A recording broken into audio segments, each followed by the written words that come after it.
No Small Endeavor is brought to you by Progressive Insurance. You chose to hit play on this podcast today. Smart choice.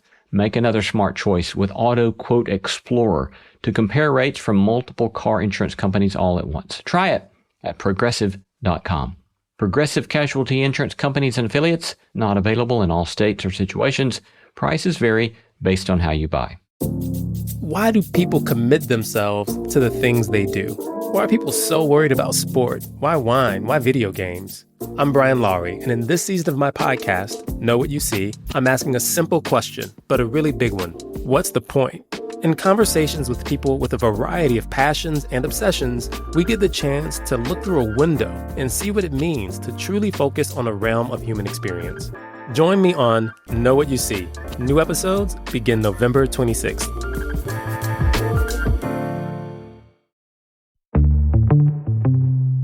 Hello, friends. Lee C. Camp here. This is No Small Endeavor. You're listening to our unabridged interview with Dr. Alexandra Solomon. She's a lecturer at Northwestern University, a internationally renowned expert relationship, which I teased her about in the conversation.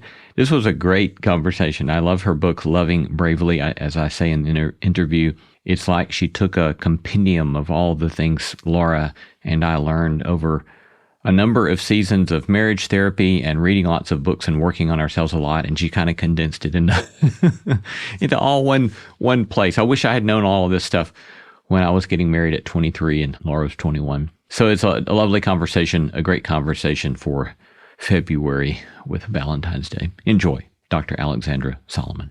We, the people, shape our country's story. America 250 is gearing up to celebrate the 250th anniversary of the founding of America's democracy by collecting and preserving diverse stories from across the nation. Nominate any living person you think has a story to be preserved and celebrated for generations to come.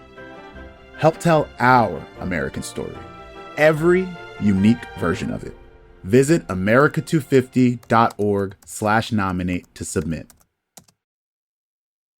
Dr. Alexandra Solomon is a licensed clinical psychologist, lecturer at Northwestern University, and internationally renowned expert on relationships. She hosts the hit podcast Reimagining Love and has built a global community of over 200,000 Instagram followers by sharing practical tools for relational self-awareness. She's a sought-after speaker and media personality, and she's here today to discuss her book, Loving Bravely. Welcome, Alexandra. Thank you for having me, Lee. Yeah, delighted to have you with us. As I was looking at your bio as a relationship expert, I started thinking about how one of the perennial pitfalls for those of us in theology and or ministry is that, when you have something called a Master's of Divinity or you have a PhD in theology, you're supposed to have answers. And you're also tempted to hide the ways you are so screwed up like everybody else, And so I wonder, man, this must be pretty high pressure in your relationships to be the relationship expert. So how does that work? So my husband, I've been married for 26 years. My husband's name is Todd, and I've had him as a guest on my podcast a couple of times, and we call them the Toddcasts. And the first time he was on the Toddcast, I had gathered, audience questions. And one of the questions was I want to know from Todd, what's it like to be married to a relationship expert? And he goes, the thing you need to know is she puts on her yoga pants one leg at a time. I think the difference is that when I do all the things that I teach my couples not to do, I have that running commentary in my head of you got to be kidding me. Don't say that. Oh my God, you just said it. You know darn well that's not the thing to say. Well, how do you see the work that you've done and the research that you've done, the teaching, the writing, how do you see that flowing out of your own autobiography? Yeah, I'm the oldest daughter in a blended family system that has known all kinds of struggle over the years. And I think when I was little, I felt really yoked and responsible for the big people's happiness and well-being. And I felt confused and overwhelmed a lot of the time about what I was seeing and noticing and feeling.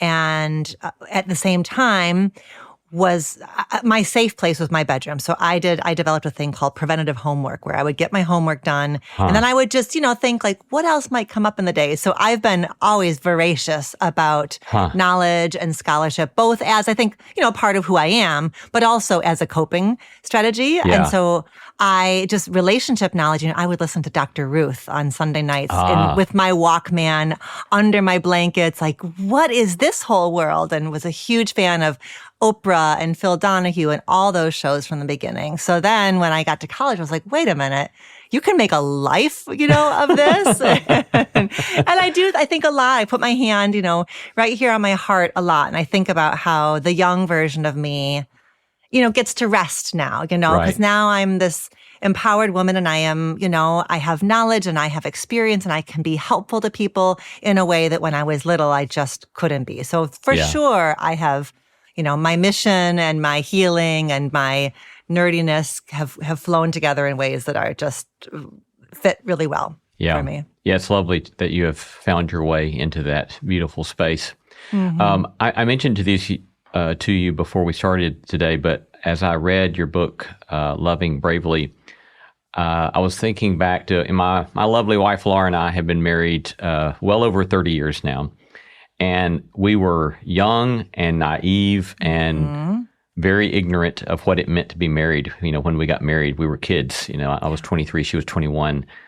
And then we've done a lot of work on learning to live together well and learning to love each other well. And we've done, 3 or 4 different seasons of marriage therapy. Mm-hmm.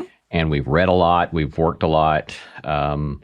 We've learned a lot from the recovery world. And so it's just been very rich. And as I was reading through your book, I thought, oh my goodness, this is like a compendium of the stuff that we spent years learning in therapy. And so it's just a super helpful book. And I really thank you for the book and all that you shared with folks that makes this so much, so rich to help people get into relationships. Thank you. Loving Bravely came out in 2017, and I've since written 2 other books. And that is, when I first became an author, that was the thing that blew me away, was the number of people who said, where was this book when I was 20, or 25, or when I was first dating, when I was first married. And I do, we don't value relationship and sexuality education, even though we're all alive in a time when the relationship science is rich, abundant. It is, couple therapy, relationship science. These are mature scholarly fields. We know the stuff that makes a thriving intimate partnership, yet we don't teach it to young people. It's why I love teaching at Northwestern. The undergraduate marriage class that I teach there, which is really basically a journey into themselves and helping them know themselves more deeply. But you're right. So many of us kind of fumble through and flame out and learn lots of stuff the hard way. And I think even if somebody did have a really robust relationship and sexuality education at 19, 20, 21, you still don't know how to be a married 35-year-old or a married 55-year-old. So we do have to be these like forever students, I think, of ourselves, of our partner, of relationships. So yeah, to me, it's a lifelong journey, I'm sure for you, even though you guys, you've been at it for decades, but you don't know Laura in this moment of her life. You've got to get to know her at this moment. Yeah. Yeah. That lovely idea of the continued curiosity about who your partner is becoming, I think, has been very helpful to me. Yes. You say that early on in the book, you say, quote, "We assume that people ought to just know how to do love, and that's a huge problem. And then you ask, why didn't I put the same due diligence into learning how to do love as I did into learning how to drive?" Which I thought super helpful, but unpack that a little bit for us. Yeah.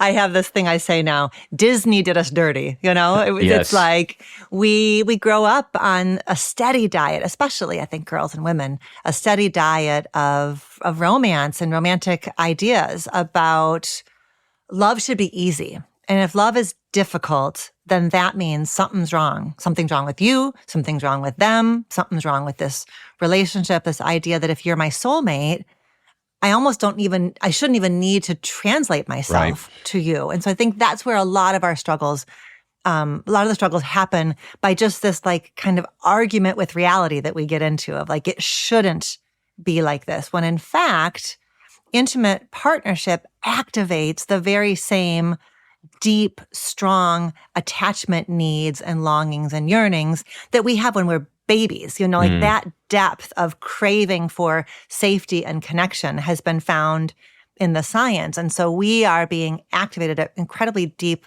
levels when we fall in love with a partner, when we become interdependent with somebody else. So of course it's tumultuous and confusing. And of course we then need some skills and some faith and some space for mystery and paradox. Yeah. I've not lectured much on marriage, but in my ethics classes of the years, I typically would have one lecture on marriage that I would give. And I remember that I would typically introduce this, or somewhere in that lecture, I would say something like, I think one of the best things you can do for your future married self and your marriage is to go face your own stuff right now. Yes. Is that good advice?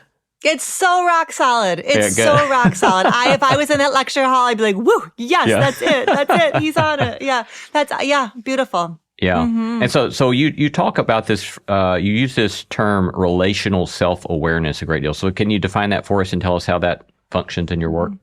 I mean, that's it. That's what you share with your students is relational self-awareness. Okay. Because it's so darn easy in a romantic relationship. I could sit here and outline for you in alphabetical order or in chronological order all the ways in which Todd Solomon is a real pain in my you-know-what. That's easy. That's easy. Right. Being critical of him, saying that he's the one that makes this relationship difficult. It's so easy to see it in him. What the harder thing is for me to study my own reactivity. Why? Why, when he made that comment to me, what was disturbing? It doesn't matter, and I may go to, 4 out of 5 women would find that comment. It doesn't matter. It doesn't matter. What was it about me? So when we're practicing relational self-awareness, we're guided by what I call the golden equation of love. My stuff plus your stuff equals our stuff. Everything that happens in our relationships and our marriages is that choreography or that pattern or that cycle of something from me and my world and my belief system and my experience and my tender spots is getting all tangled up with something about you and your tender spot and your experience, and it's making this dynamic. So we know that we're not honoring relational self-awareness when one of two things is in the room with us, either blame or shame. Because blame is me saying, your stuff is the problem here. If you weren't so X, Y, or Z, we wouldn't have this problem. Shame is when I feel like my stuff is the problem. It's my family of origin stuff. It's my ambition. That's what the problem is here. No, it's my stuff plus your stuff that's equaling our stuff. Yeah, that's super helpful. Another person I thought of as I was reading through your work is the therapist David Schnarch, who's written a lot of fascinating stuff from my perspective, and a former therapist of mine and now friend of mine introduced me to him. Yeah. And I always liked the way, found it helpful. I didn't like it, but I found it helpful when I accepted it. He talks about how what a lot of people call marriage problems is marriage. And that it's the crucible of those challenges and it's the crucible of those difficult times that become the most important moments for our growth as human beings. And I think that just revolutionized the way I thought about marriage and the way I thought about my difficulties in marriage. But I saw at least a analog to that in your insistence or encouragement to see marriage and long-term committed relationships as a classroom of love, where this is where you can really learn to love, right? Right. How do you think about that notion of a crucible of love and how, if we can reframe it in a way that we see this as a classroom, all of a sudden it reframes the difficulties? Yeah.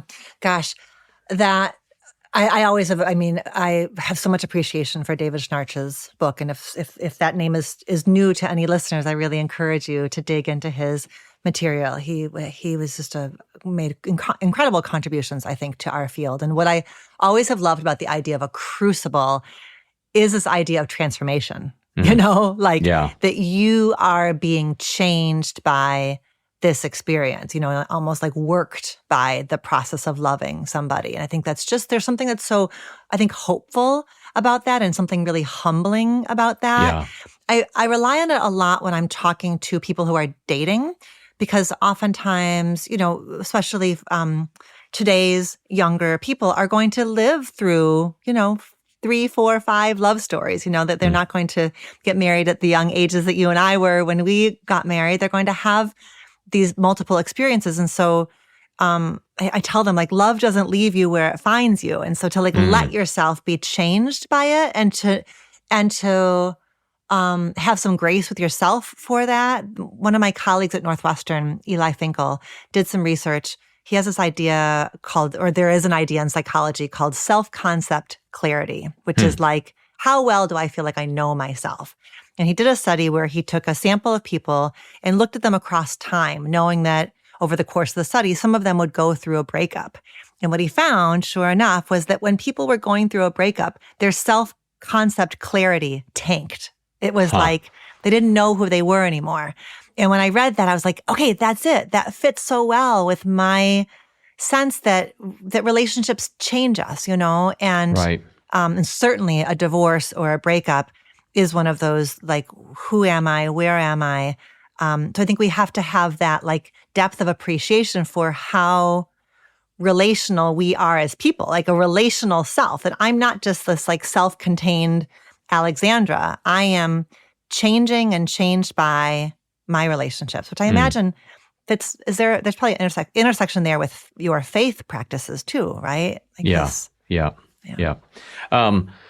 So I'd love to dig into the different parts of loving bravely. And in this first 2 parts, you talk a lot about self-reflection and self-awareness. And I was reminded a few years ago, we had the psychiatrist Kurt Thompson on our show. And he at one point said something like, I didn't look the quote up, but he said something to the effect of 80% of the time when you're arguing with your spouse, you're actually arguing with your mother or your father, and you seem at least to be pointing in a similar direction. That is that we at least need to be aware of the ways in which our early formation of ourself, we bring that into our marriage. So talk to us some about that. Yeah.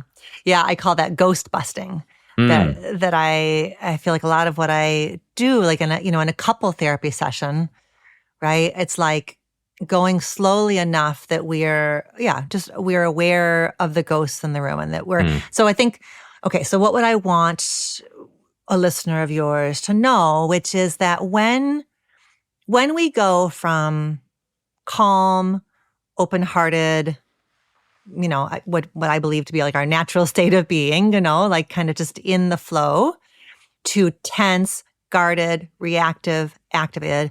When that process happens, like that's a moment for us to look at what's being stirred up. And certainly there are lots of times where it's just like our partner is annoying. They left the dish in the sink again, or they, didn't call and they said they were going to call. But there are times when the size of our reaction feels bigger than the present moment. I think that's one of our clues that this moment is being supercharged by something that has to do with our past. It's like our partner has accidentally kind of tripped this wire that is not just the pain of them leaving the dish in the sink, but it activates a really old wound around feeling like my voice doesn't matter, or I'm not taken into consideration, or I'm not safe here, something that is older and bigger. How do you go about, or how do you suggest we go about unearthing those ghosts, or unearthing those old patterns that we learned when we were young? If we notice, say, there's this too large or seemingly disproportionate reaction to an episode, how do we then kind of dig beneath that and say, oh, well, that may be X, Y, or Z from my childhood? I think a lot of it comes from understanding who you were in your family system growing up. Like looking at your family system as, I call it, like your original love classroom, because that was the first place that you learned about love. And I want people to think about 2 different facets: observation and expectation. So observation is, what did you observe? How did the big people talk to each other? Who are women supposed to be in the family? Who are men supposed to be? How was disappointment handled? How was repair handled? Like, what did you observe, right? You had a front row seat. Even if your parents weren't married, even if you grew up in a home with a single parent, you watched that single parent navigate relationships with their parents, with their siblings, with their friends. What did they what did you learn by observing? Because when we're little, we're sponges and we're taking in all these messages about what you're allowed to ask for, how you ask for things, how you handle anger, et cetera, et cetera. So reflecting on those observations you made. And then the second one was the expectations. Who did you have to be in your family? A family is a system. And one of the qualities of a system, whether it's like a pond, like an ecosystem, or a business team, or a family, one of the properties of a system is a system seeks homeostasis. A system seeks stability and balance. And so oftentimes, family systems do that by casting kids into roles. And kids, and when we're little, we become who our parents need us to be. There's a wonderful teacher in my field, Gabor Mate, who wrote a book called The Myth of Normal, and he's written other books. And he says, when we're little, we trade authenticity for belonging. And so we had to become who our families needed us to be. I have actually on my website a family of origin roles quiz. I've kind of broken down the roles that we play in our family into 6 different roles. And on my podcast now, we're digging into all these different roles and looking at what is the wound that emerges when you had to be the perfect one, when you had to be the easy one, when you had to be the peacemaker. What's the wound you were left with? And what's the gift you were left with? Because it's both of those. Right. So those are some of the avenues to understanding how the past shows up today. It's not an excuse. It's not about throwing your parents under the bus. It's not about blaming, but it certainly is about contextualizing ourselves and our partners so that we're less confusing to each other. Right. Yeah. I'm still ruminating on that quote from your colleague. When we're young, we trade authenticity for belonging. Isn't that? That just like I still feel the little shivers on my neck when you say it. When you say it back to me, I feel it. It's like it's just so everything to me. Yeah, it's a remarkable challenge. Then I think at least 2 potential implications of that is, one, as I grow into my own marriage, I want to try to find a way to find my own authenticity and facilitate belonging, and to allow my children to be authentic, which of course is that poses all sorts of challenges, right? Because there's always that, because as we'll talk about here in a moment, the notion of boundaries and so forth. There's always it seems like there's that tension with our children or with our spouses of how we want them to be authentic. And yet, at the same time, there are limits to the way they're going to express their authenticity with me or with us. So how do you think about being authentic while still holding on to boundaries or holding on to some sort of expectation of moral formation in our children? That's right. Or in one another, or in ourselves. Right. Or in ourselves. I don't get to talk any old kind of way to Todd Solomon and then say, I'm just being authentic. That doesn't work. It's not a free pass, to say, these are just my feelings, or this is just me being authentic. So there is, right. I think that is the challenge or the tension. To me, authenticity is less a kind of like fixed state and more noticing I'm biting my tongue, figuring out what I'd like to say and how to say it in a way that's going to pull you closer to me rather than push you further away. And often that has to do with, tone and timing, but it also has to do with me being willing to say, Lee, I've got something I'm sitting with, and I don't know yet what it means, but will you look at it with me? Rather than me saying, Lee, you shouldn't have done that, and that doesn't make any sense, and anybody knows that's not the way to do it. I'm just, you know what I mean? Like, I think that's the difference. Like, can I bring you something that's not fully formed and that is brought to you in a way that we can sit side by side with each other and look at the thing together? Right. Another quote from your book that came to mind a moment ago when you were talking is you had this great line about say what you mean what you say, but don't say it mean. And I've never heard that last part, don't say it mean. So where'd that come from? Oh, yeah. This is a really cool therapist that I met along the way who was really helpful to me and to my family. And it was something that she had picked up along the way. Somebody had said it to her.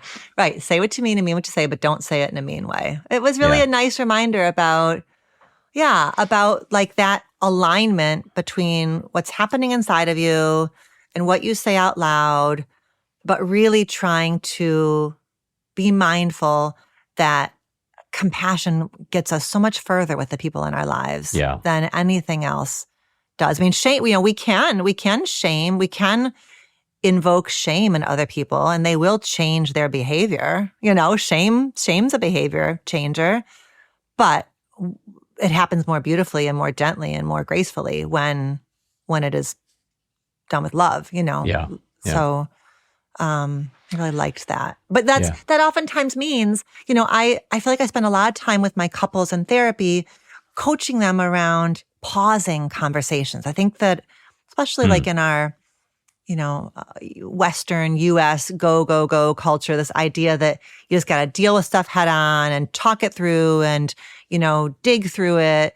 I think there are times when couples go on too long. The conversation goes on too long. It gets like cyclical and redundant and people end up being more polarized. So I'm a big fan of dosing, micro-dosing conversation and pressing pause when we get activated and stepping away, coming back, especially big ones and tangly ones and ones that don't have easy, obvious answers. I think that we do better to pause, reflect, come back, try again. I think there's something really loving about that. Yeah. I mean, it also seems that in so much of this, it's depending on where one is of what direction one needs to lean, right? So, because I'm thinking about how, in one of our seasons of marriage therapy, we were working with the therapist on the fact that I came into our marriage highly conflict averse. And for me, love meant being nice, always nice and not getting in arguments and not arguing. And so I would laugh at him and say, I've never had a strong feeling about something that I haven't ruminated on for 2 weeks, and then I might say something. Yes. Whereas my wife, on the other hand, never had a feeling that she didn't voice immediately. And so after doing a lot of therapy, 15 years ago or so, the therapist looked at us one day and she said, she was talking about this dynamic. She said, you guys you started like this in your way of dealing with your emotions and conflict. And she said, and you've worked really, really, really hard. And now you're like this. She said, so you just got to keep going. And so I think that's one of the things that Laura and I both learned is that I had to lean into speaking up. Yeah. Even when I might err on the side of being an ass. And she had to err on the side of not speaking, even when that was so counterintuitive to her, because that allowed us to move a bit closer together. But I don't know, commentary on that? Oh, it's so good. It's so good. I think I'm like thinking of so many different couples in my mind and friends of mine and my own relationship. Yeah. My husband says to me at times, I mean, he's more similar to you. He'll say to me, like, there are things that you say to me that I would never in a million years say to you. I've even though we also multiple times, yeah. Oh yeah. Even though we've had seasons of couple therapy as well, and I think have made progress. And I think that is in that way, and there's a way in which the two of you are a power couple, you hold the value of discernment for the marriage. You're carrying the torch for like, less is more, mindfulness, intentionality. And your wife is carrying the torch for, whatever, realness, for emotionality, for like vibrance, for not being, for fearlessness, perhaps, right, Exactly. And there's tremendous value in both of those, but it's like, because you are different in that way, it's easy to feel confused. It's easy to feel beleaguered. It's easy to feel imbalanced. For sure. But so many of those, I think about, in my field, they're called dialectics, these kind of like both ands where two things are true at once. for you guys, there's a value on temperance and there's a value on expression. Those are both values. There's so many of those in a marriage. I think one that comes up a lot is there's a value on solitude and there's a value on togetherness. Both of those are really essential to a flourishing life, to use something that I know you are passionate about, flourishing, right? We need solitude and we need connection. But the chances that two people in a long-term marriage are going to want the same amount of connection and the same amount of solitude at the same time, there's so many hurt feelings and dynamics that go along with that tension of when do we collaborate and when do we do things our own way, So, that is... but those differences, what I also know to be true is those differences can get scary. We can start to feel like, are we just incompatible? Yeah. I think I know that's where people are so at risk of going, is differences can start to feel so scary and so threatening and so much like I must have chosen the wrong person. So I think a lot of my work is helping people just create more capacity for tolerating these things that can feel, tiring, confusing, etc. Right. And, for us, it's often been, as we learned more about boundaries, we each could say, okay, I see where you're coming from, but with that particular way of reacting or responding to this, but I need to draw a boundary here. And I just can't go there with you. And, I've done that with her. She's done that with me. And then, even last night in a conversation with one of our sons, she was pushing me to, she said, I need you to speak up more about this situation. And I need some validation about my own experience in this. So we've learned better about how to encourage one another in our respective default modes to lean into what's more constructive for the family system. But it's, again, it's been only through decades of work on this that we've been able to make progress on that. Right. And by the way, the two of you have never been the parents of three, relatively young adult sons. So you're learning on the job also of how do you, and that, my gosh, that we've got young adults a little bit younger than yours, but that's a kick in the booty, isn't it? Like, how do you go from like coaching on the field to coaching from the sidelines to when do you speak up, when do you not speak up? And the chances that both partners, both parents are going to have the exact same sense at the exact same time is like slim to none. And then, the one who wants to speak up thinks the one who wants to be quiet is being neglectful. And the one who wants to be quiet thinks the one who wants to speak up is being intrusive. Yes, that's right. It's just interesting. And I was thinking also about with Laura being the one who's a little more, shoot from the hip or speak up. I think when I'm working, especially with a woman who's maybe trying to refine that, who's trying to figure out, I often say like a marriage is improved by the 2 to 3 things that you don't say every day. I think for a woman at times that can be a difficult skill to learn because it feels like self-silencing and it feels then like she is perhaps doing what the culture has done to her of asking her to quiet down, asking her to be a good girl, asking her to abandon herself to make somebody else comfortable. So I think there can be like I find that there can be like a gendered piece there that can be troubling about how do I as a woman feel empowered, but also sometimes, not say everything on my mind, not insist, let it's go bizarre that you point to that because we've had that conversation just in the last month, twice. So it's fascinating. I'd love to talk a little bit about in your lesson 10 in Loving Bravely, source your life.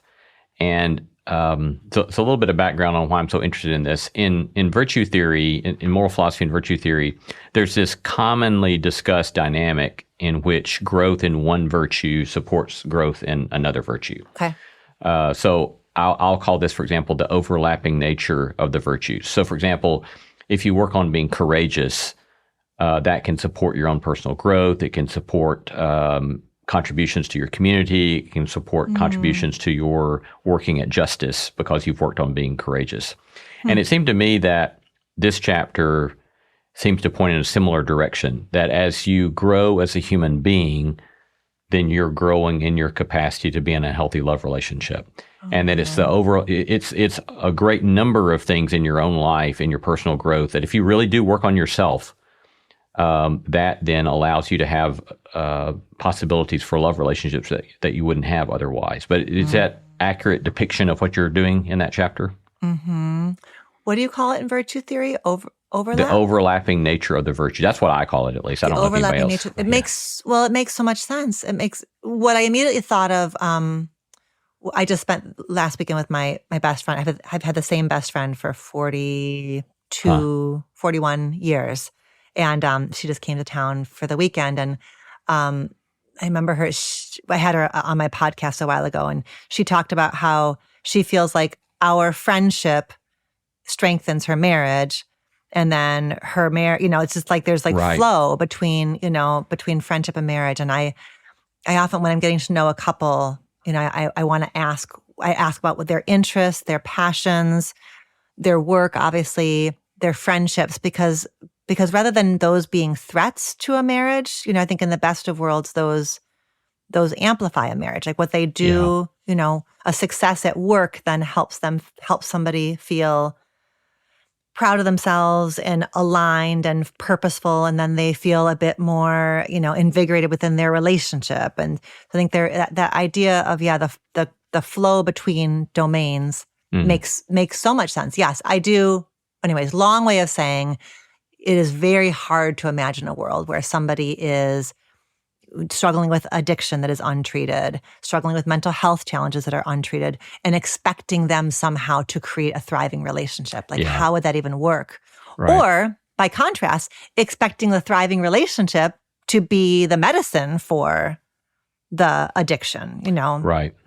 So even though we know the research around specifically, addiction, mental health stuff does show that when that both of those channels, individual therapy and relationship therapy, is the most effective route to healing addiction or healing. But anyways, one, you can't substitute one for the other. Yeah, I just continue to be amazed at how so much work on human flourishing and the virtue traditions insist upon a holistic view of the human being that is not abstracted individualistically from their culture and their context. It's like we have to have these holistic views of ourselves and our holistic view of the way in which our culture and our stories, our narratives, all of this stuff together is inseparable, right? Mm-hmm. And if we refuse to attend to any one segment, then we're kind of setting ourselves up for some sort of pain in some way, some sort of inhibition to our flourishing. And the more we can kind of take that holistic account, the better. Which I had never heard of this healthy mind platter that you introduced there in that chapter, where they point to, their names are Siegel and Rock? Yeah, Dan Siegel. Yeah, so they point to 7 activities to try to kind of see these as activities that should kind of be in any sort of flourishing life: focus time, play time, connecting time, physical time, time in, downtime, and sleep that nourish then our mental well-being. And I found that very helpful, kind of to think of those as sort of the macronutrients of our lives. And that, again, thinking about how all of that will contribute to flourishing in our love relationships, and the absence of that will contribute to some difficulties in that. Right. And I think we need to be careful to not be perfectionistic, like, oh my gosh, I didn't have my connecting time today, and therefore it's all ruined. I think sometimes we can almost like overcorrect and then get really hard on ourselves if we aren't doing everything equally well at all times. But just keeping that big picture idea that these are all, that to your point, that a good life or a thriving life is one that's got these different elements. Yeah, we can't be giving everything to our careers and expecting, there's a price to be paid when we get skewed too much in one direction, for sure. Mm-hmm. Part 3 of your book is on self-expression, kind of helping us think through how personal emotional awareness and communication habits impact our relationships. And one of those lessons there that you point to is learning to be present in our body as a key practice. So tell us more about that. That's actually my word for 2025 for myself is embodiment, being more in my body. I think as somebody I'm really comfortable in my head, Yeah, you know, me too. and really comfortable in my heart. So I feel like this is my year for being with my body and trusting my body. And so, yeah, and that ties to everything from, you know, our sexuality, you know, and needing to be in our bodies to be present to sexual experiences with a partner, but then also just noticing the shifts in our body when we're sharing space with our partner. When do we feel ourselves opening up? When do we feel ourselves shutting down? Like just noticing those shifts and being responsible for them. You know, I think so often we say, you made me mad.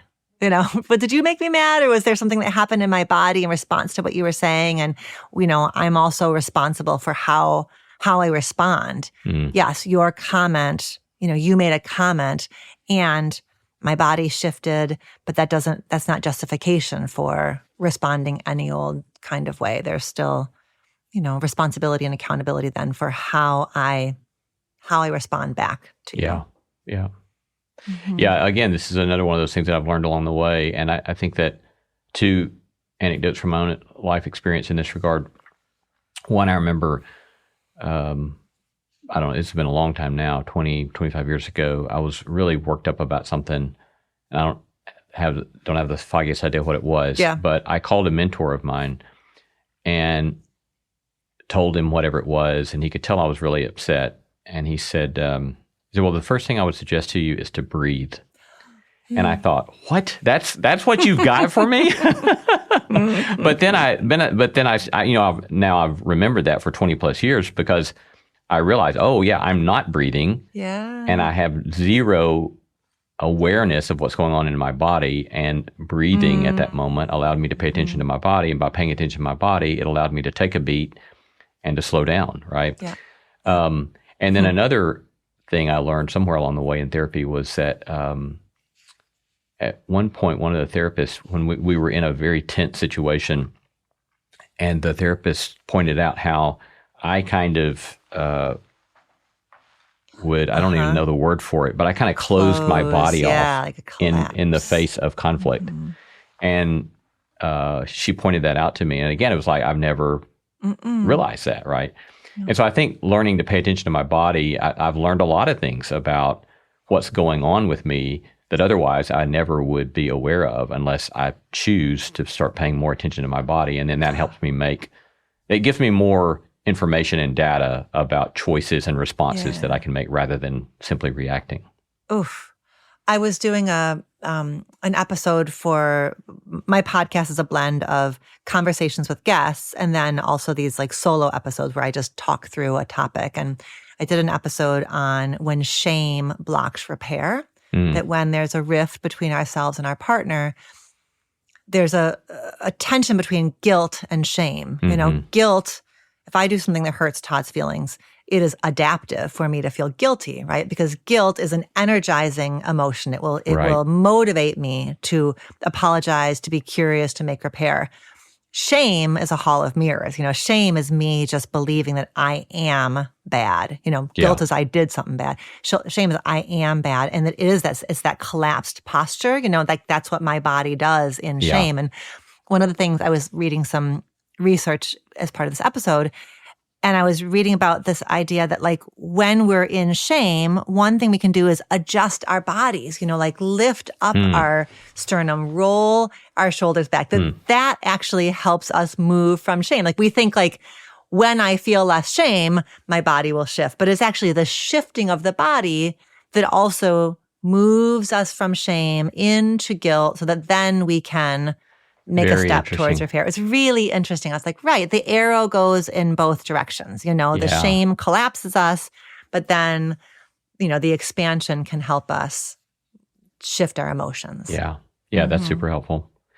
So in thinking about further on self-expression, you talk a bit about differentiation. Could you, for those for whom that's a new concept. Could you describe that and the importance That's of that? all David Schnarch. David Schnarch really built his theory, his ideas about marriage on the concept of differentiation, which is an old school idea from Murray Bowen, who was a family therapist back in, I don't know, the 1960s or 70s, perhaps. Differentiation is our ability to hold the tension between connection and autonomy. Like where we kind of have one foot in both worlds, where I am separate from you and connected to you. So if I've got both my feet in separateness, I'm like, it doesn't matter what you think of me. It doesn't matter what you think. I'm my own person. I'm just focusing on my perspective and my ideas. And that's not particularly healthy for our relationships. Yeah. But both feet in connection also doesn't do us any good either. To be both feet in like, I'm only okay if you're approving of me. I'm only okay if you're okay. I don't know where I end and you begin. So differentiation is that kind of healthy, breathy space where we are both our own person and connected. Dan Siegel, who did the Healthy Mind Platter, he calls it the MWE, like MWE, like the me plus the we, that there is that like both and space of connection to other and connection to self. Yeah. I don't know if Schnarch did this or not, or just my therapist taught me this, but I'll do this sometimes with students and say, stand up, face the other person and put your hands together between you, and then go back as far as you can with your feet. Each of you go back with your feet. And so you're kind of holding each other up, but it's very unstable, and if one falls, the other's going to fall.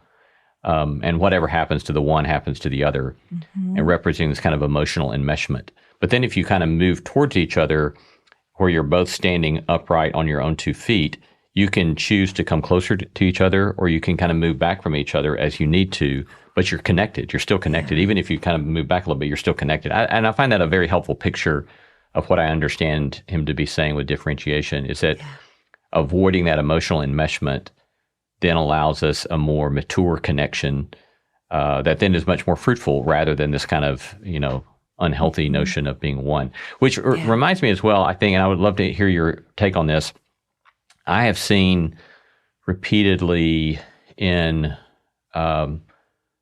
theological justifications, I guess I'll call it, which I think are very poor theological justifications. But a lot of times people in the Christian tradition I've seen talk about marriage and oneness in such a way that I actually think is emotional enmeshment rather than a healthy kind of differentiated oneness. But I don't know, comments or thoughts on that?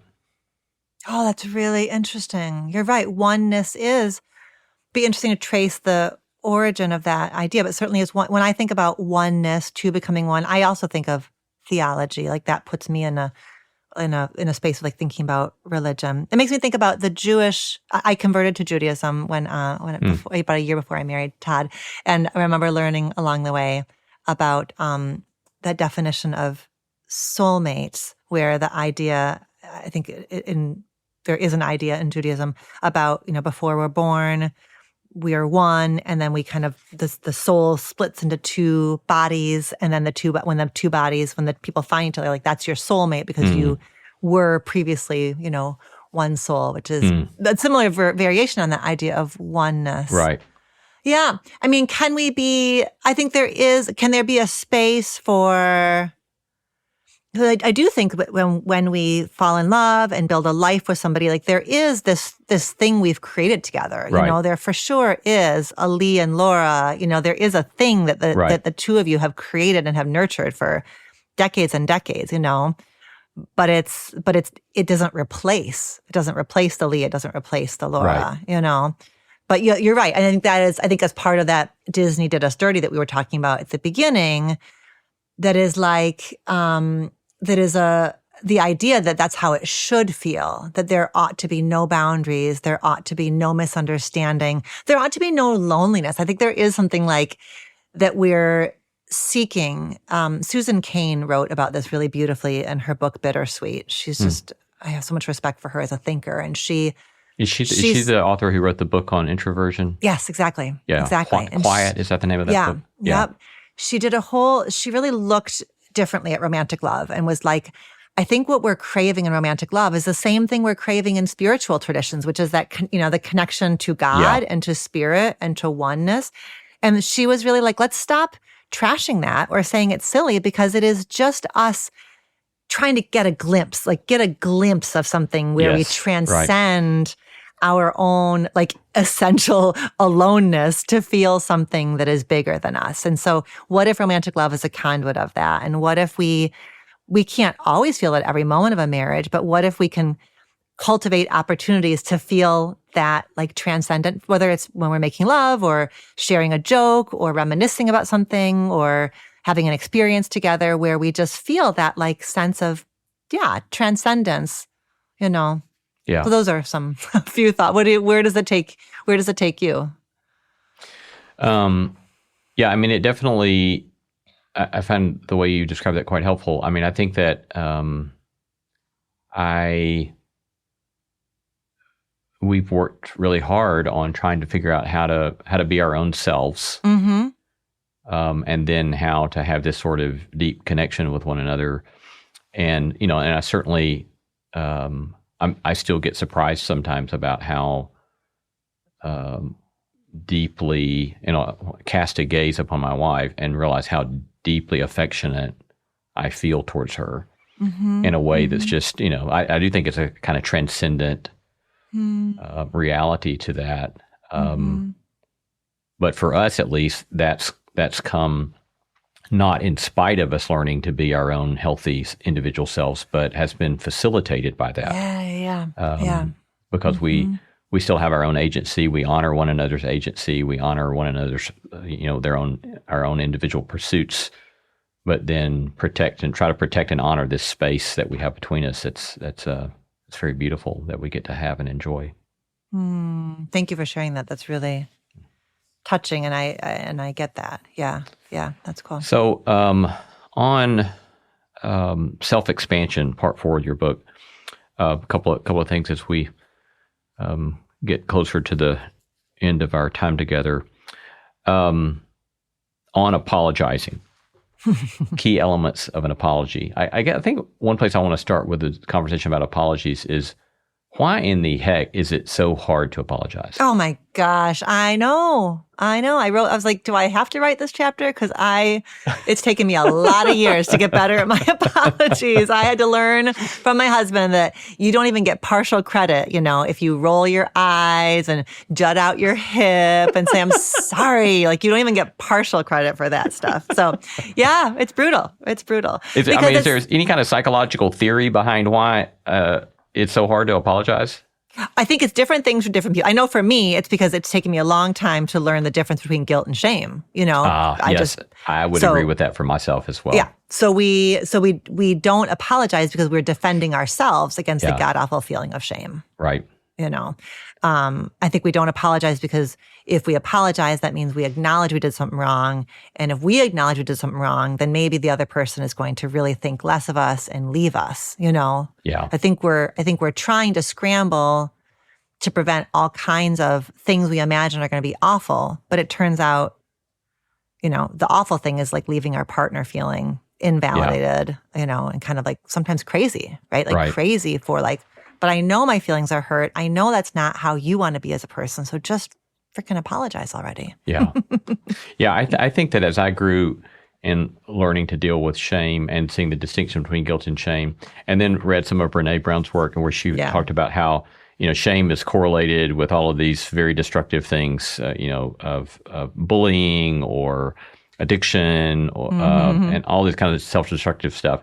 And that counterintuitively, a strong sense of guilt is positively correlated with things like growth and the capacity to deal with resilience and so forth and so on.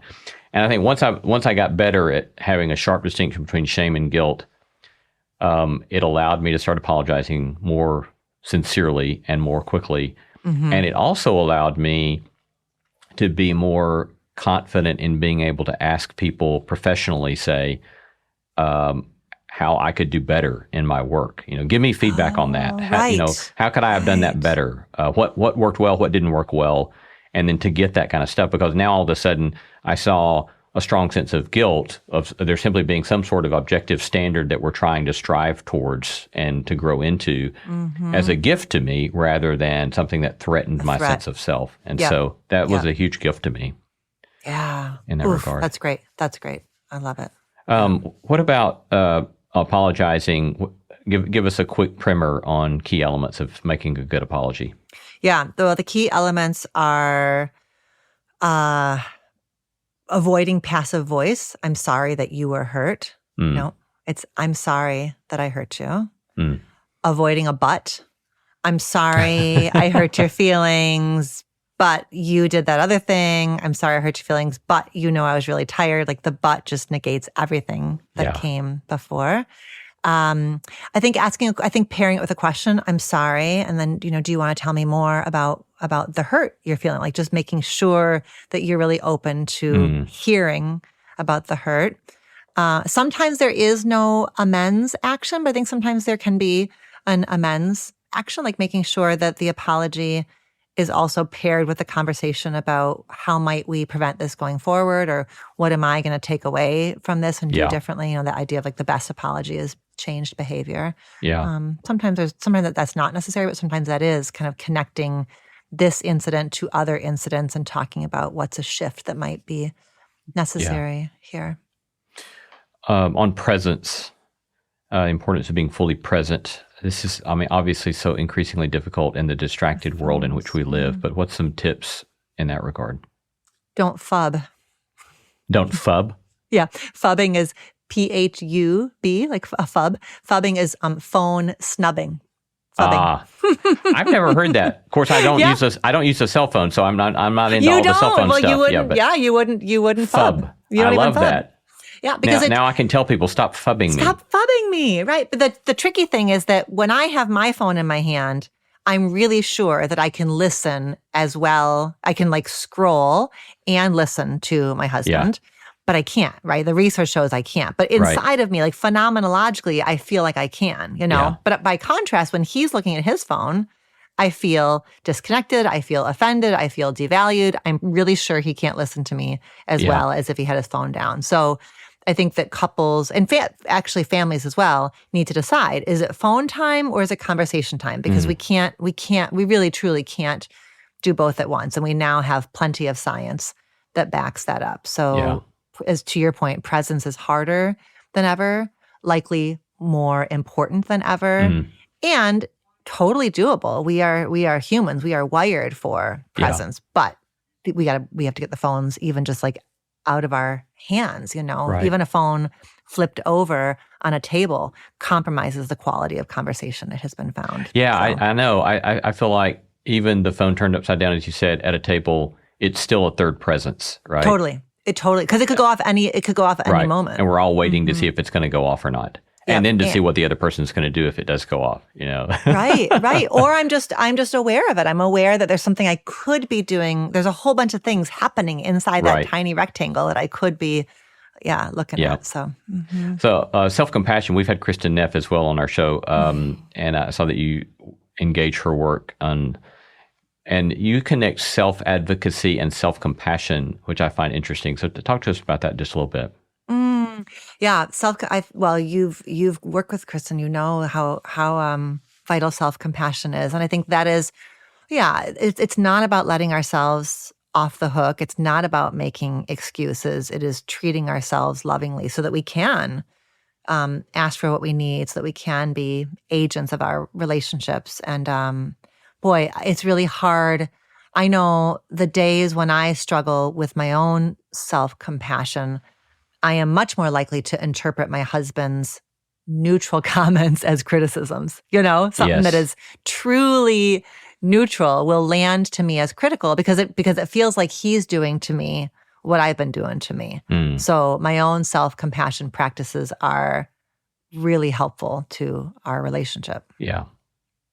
And again, I think that relates to the way a lot of times theologically in the Christian tradition, the strong emphasis upon service to another person and that love is service to another person, but overlooking, that Jesus talks about the two great commandments, citing Torah, is love of God and love your neighbor as you love yourself. And it's that learning to love ourselves well, I think we can overlook, right? If I don't know how to love myself well, I'm not very good at loving other people. Yeah. And I think that's one of the things you're pointing us to here. Yep. That's great. Yeah. Last question that you kind of close us out with maybe some encouragement with regard to perseverance and resilience. If somebody's listening and they think, that's just too much stuff to do, I can't even begin to make my way into these practices, what kind of closing encouragement would you give us to lean in and keep working at it? Well, first, self-compassion. I think sometimes these, I would imagine if somebody has had like some light bulb moments, even listening to this conversation, can you hold those as insights and invitations rather than taking them and beating yourself up for all the times you didn't know what you're starting to know now? So that would be one thing, is to really like eyes on the horizon rather than, looking in the rearview mirror, and to know that you get to begin anew, again and again, and that we have to, right? I think you and I have been really open in this conversation about our years of self-work and relationship work, and still our screw-ups and our foot in our mouth. And so that's why the pieces about apology and forgiveness are really essential. And then, and I guess I think also to hold on to how much courage there is in looking at the impact of the past, your own past, your own pain, the things that you didn't get when you were little that you really needed. And to know that it doesn't matter if you're 30 or 50 or 70 and reflecting on that stuff. It matters. And it's incredibly liberating to look at your story and what you've lived through and figure out what you want and need now in this moment.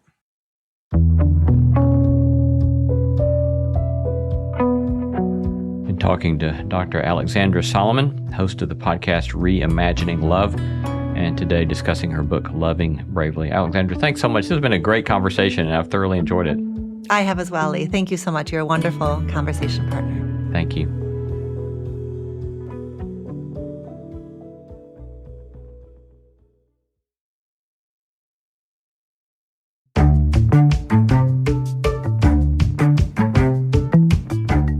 Our thanks to all the stellar team that makes this show possible: Christy Bragg, Jacob Lewis, Sophie Byard, Tom Anderson, Kate Hayes, Mary Evelyn Brown, Carrie Harmon, Jason Cheesley. Hey there! Did you know that we have a newsletter? Just imagine if you could have one of your favorite ethics professors send you a list of things to reflect on, think about, practical actions with which to experiment, all on your way to sorting through what it might mean to live a good life. Well, that is the NSC Notebook.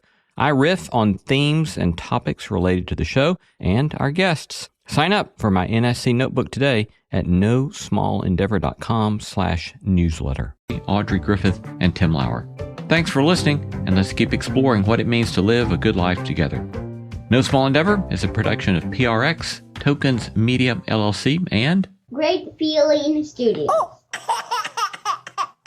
This show is sponsored by BetterHelp. It's a simple truth: no matter who you are, mental health challenges can affect you, and how you manage them can make all the difference. That's why everyone should have access to mental health support that meets them where they are and helps them get through. BetterHelp provides online therapy on your schedule. It's flexible, simple to use, and more affordable than in-person therapy.